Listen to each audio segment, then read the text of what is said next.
Bonjour mesdames et messieurs, bienvenue au flash d'information sur Ghana TV.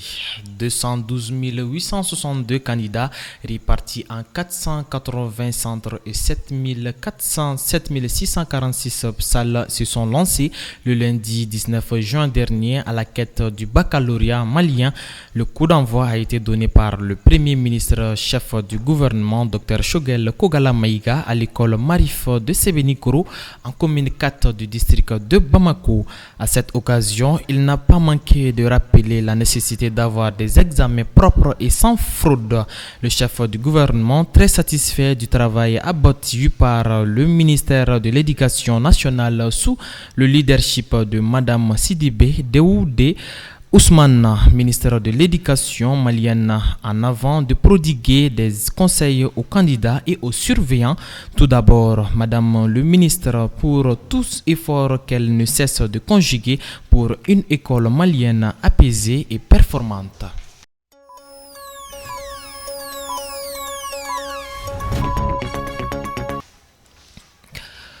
Communiqué officiel, le ministère des Affaires religieuses, du culte des coutumes sur la base de la délibération de la Commission nationale d'observation de la Lune a l'honneur d'informer la communauté musulmane du Mali que le croissant lunaire Zul-Hijja ou Seliba Kalo a été aperçu le dimanche 18 juin 2023 par beaucoup de fidèles de la grande mosquée de Sokorodji en commune 6 du district de Bamako, dont entre autres M. Boubacar Sidibé Muezin, M. Daouda Djakite Muezin, adjoint-chef de la gendarmerie à la retraite Yacouba Dambeli. En conséquence, le mois lunaire Zul-Hijja ou Seliba Kalo débute au Mali le lundi 19 juin 2023 sur toute l'étendue du territoire national. À cet effet, la fête de Tabaski sera célébrée le mercredi 28 juin 2023 sur toute l'étendue du territoire national.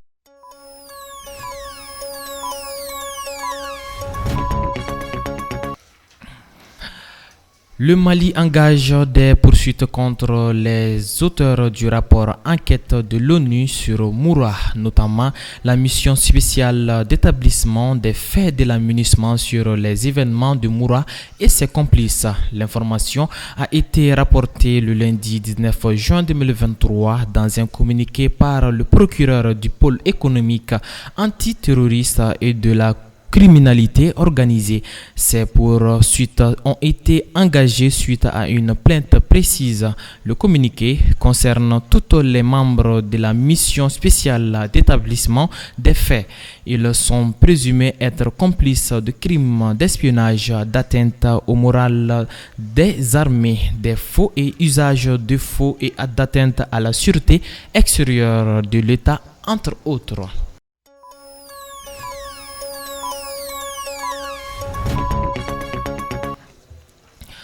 Don de tissus de basin aux orphelins de guerre à Kati. 100 orphelins de guerre ont bénéficié de 100 tissus de basin, chacun pour la fête de Tabaski. C'était ce mardi 20 juin 2023 à la maison de la femme de Kati. Le geste est de l'entreprise Galerie de Bazin en partenariat avec la Fédération des associations de veuves de militaires et paramilitaires du Mali, FEDAVIM. Il s'agit, selon le donateur, de donner de la joie aux enfants le jour de la fête de Tabaski.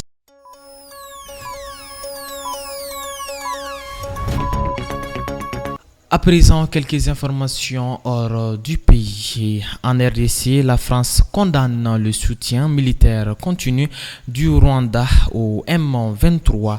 La France a condamné ce mardi 20 juin à ce que cesse le soutien militaire continu du Rwanda aux rebelles du M23 dans l'est de la République démocratique du Congo et a condamné les exactions perpétrées par les multiples groupes qui terrorisent les régions.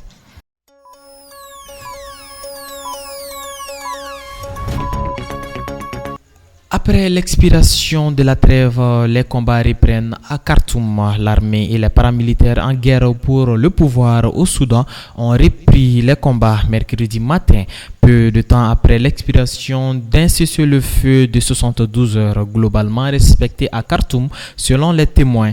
Andourman, la banlieue nord de la capitale, a été la cible de pionnage d'artillerie et de combat, tandis que des avions de chasse ont survolé d'autres quartiers proches, ont-ils ajouté.